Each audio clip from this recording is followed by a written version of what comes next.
Junkin' Fool over here in Porterville. Hope everybody's having a good day. I thought I'd do a would it weigh and would it pay for what did I take in? Extrusion. There we go. So let's see if I can get this. 253 pounds of clean extrusion. 37 cents a pound at 93.61, and then 18 pounds of sheep for 378, which was only 18 cents a pound. I should have left that home. So total of what is the total there? 97.37.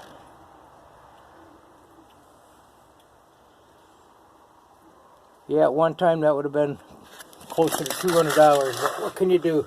So I was out here working on the wheel loader. For any of the new subscribers, I appreciate you subscribing, new and the old ones. And so I've got quite a few videos out, so just plugging away. I do it for fun. I'm not trying to get monetized or anything like that anytime soon anyway, probably. But anyway, I appreciate everybody stopping by Porterville. This is a project. This is a Allis Chalmers wheel loader. Not sure what year, probably in the 70s. I bought it not running and had to pull the engine out, and I done a bunch of work. There's a lot of videos on the Allis Chalmers here, but I'm still plugging away at it. I got it running. And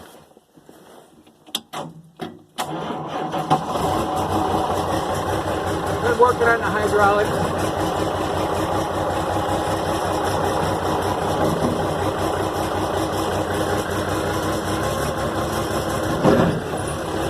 I'm not used to them yet.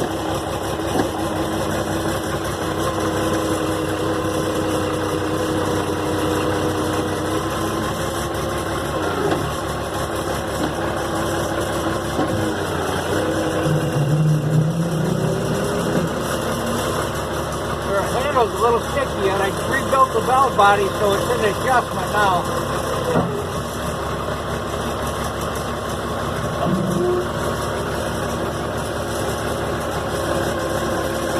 Bleed the air out of the hydraulics.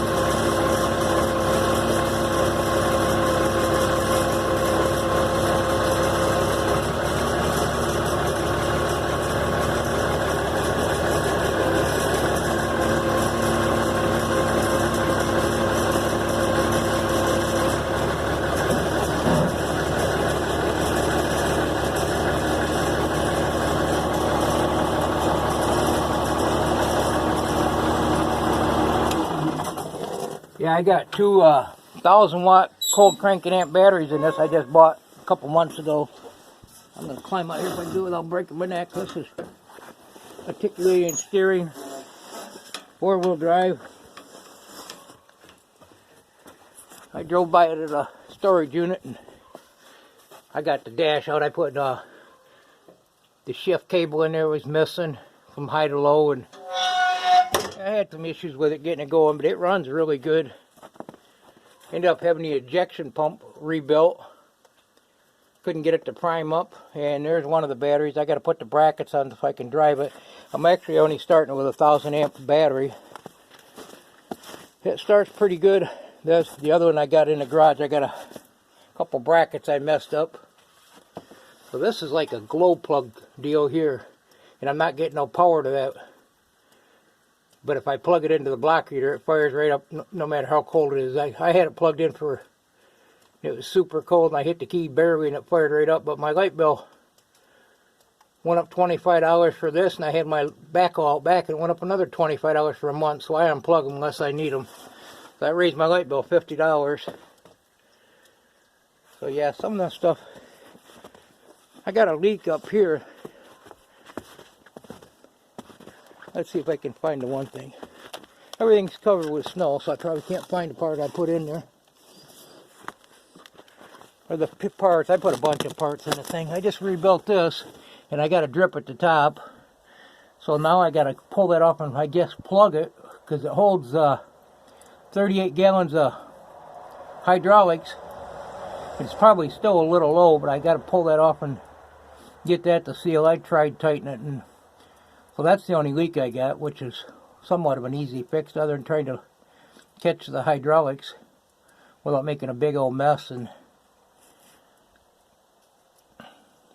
That was the job getting that thing in and out of there, on all the hoses connected. So yeah, I'll get to that. And I got the cover that goes on here. I got other metal around here for this thing. I got about $5 grand into it, which it's got a lot of new parts, so I know a lot of the stuff I put in should last quite a while. It's a beast. I'm going to get some more diesel in. I don't have a lot of diesel, so I don't want to run it too long today. I'm going to put another can of seafoam in it, even though it really probably don't need it. And then I'm going to get the batteries secured in there and go out here and play around with it. I got that old car out back. I'm going to lift that again. And I've been looking for my French fryer or something to melt down my lead. And I haven't come across nothing yet. This is what I'm going to melt it in.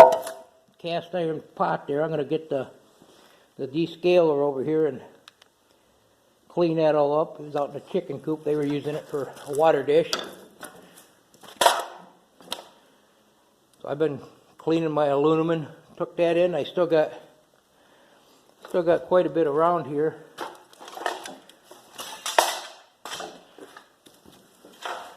Got a pile over there yet.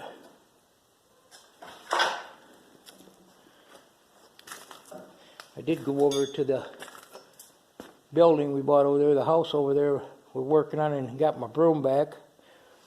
I want to get this swept up, cleaned up in here. Then I got this pile of aluminum here that's going to get put in the garage and processed. Probably do that before I clean it. Get her done, get it out of the way. I got this barrel here. So yeah, that was 37 cents a pound. There was 2 yards that paid the same thing, so took it to the closest one.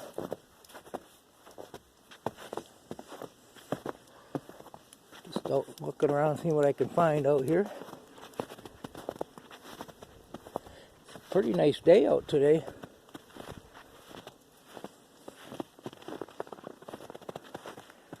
They're saying 13 cents a pound for electric motors, so I probably should take some of them in. I got some in this pile here somewhere.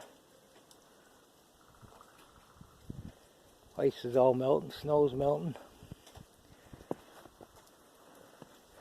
Yeah, I bought the hydraulics the other day. I was gonna work on it and it was so cold I thought I'd just wait.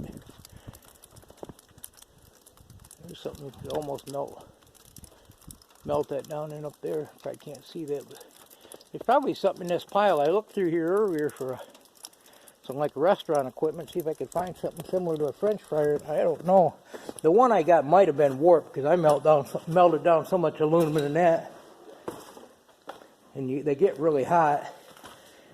I actually got an aluminum thing here, but I think that would be melting before I was done. I know lead will melt a lot easier than aluminum, but you pretty much want to keep the heat right on it once you get it going. Well, this is a junkin' fool over here in Porterville, always looking for something.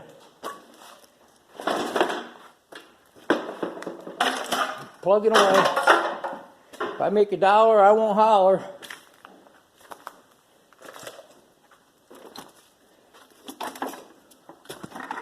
My plan is to get rid of a lot of this stuff and thin right out, and mostly get into buying old cars and basically pulling the catalytic converters and the engines and scrapping the rest of it. The converters are still doing really good. If anybody doesn't know, if you find any converters, that's where the money's at right now. It's pretty much, I think, an all-time high on converters. In fact, it's starting to be on the news again where they're stealing them, and usually they don't do that unless the prices are up pretty good, but they slacked off that for a while. Now they're back at it again. This dump truck, another one of my projects I've videoed before. I know I'm repeating some of this, but it's got the new subscribers. I got the spot right there, and there's a hole in the frame. Not bad, because there's a hole under it that's supposed to be, but I think that got plugged up with grain or whatever, and so I got them rivets ground down, 3 of them. I got one more to do and I needed the air chisel to pop that rivet out. I'm going to weld a plate on that and see if I can replace that piece there because it's really shot. I think they got them on eBay. If it comes from China or something, I might have to wait a month or two.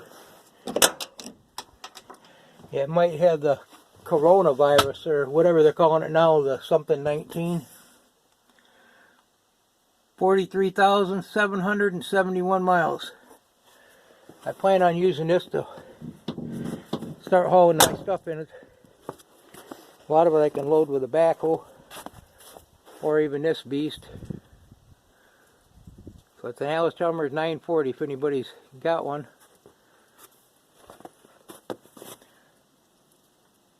Had a guy wanting to buy it the other day. I told him no. He said, I'll pay you good. You won't need to haul any cars, process any cars. And I said, that'll take the fun out of it. I can process cars and sell it to you in a couple years if I want to. Anyway, thanks for stopping by Pourville. Thumbs up, subscribe, and share. Leave a comment if you want to. Have a great day. Go find some junk. I did.